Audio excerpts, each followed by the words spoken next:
నేను చెప్పాను చాలా క్లిష్టమైంది, అర్థం కాదు అని.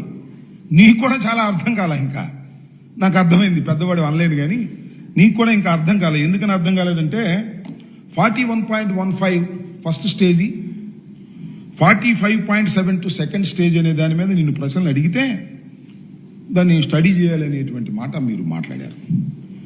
నేను ఏమిటి ఇక్కడ చెప్పదలుచుకుంది ఏంటంటే, మీరు మమ్మల్ని పూర్తి చేయలేదు అనేటువంటి మాట మీరు మాట్లాడుతున్నారు.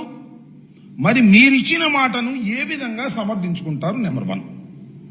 నెంబర్ 2, మొత్తం టోటల్గా చంద్రబాబు నాయుడు గారి ఇవాళ శ్వేతపత్రం మీద ఇచ్చినటువంటి ప్రజెంటేషన్ కానీ, వారు చెప్పినటువంటి ఉపన్యాసం కానీ, వారు చెప్పినటువంటి లెక్కలు కానీ ఒక్కసారి మీరు పరిశీలన చేయండి.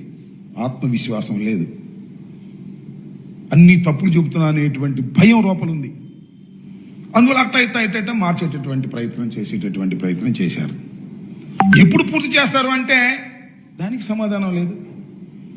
ప్రతి సోమవారం పోలవరం అన్న చంద్రబాబు నాయుడు గారు మళ్ళా సోమవారం ఇంకా పోలవరం వెళ్ళాలని చెప్పేశాడు. ఇవాళ వీళ్ళు ఏం చేయాలి? నేను ప్రతి సోమవారం వెళ్ళి అదేమంటే విధ్వంసం, జగన్మోహన్ రెడ్డి గారు విధ్వంసం చేసేశాడు.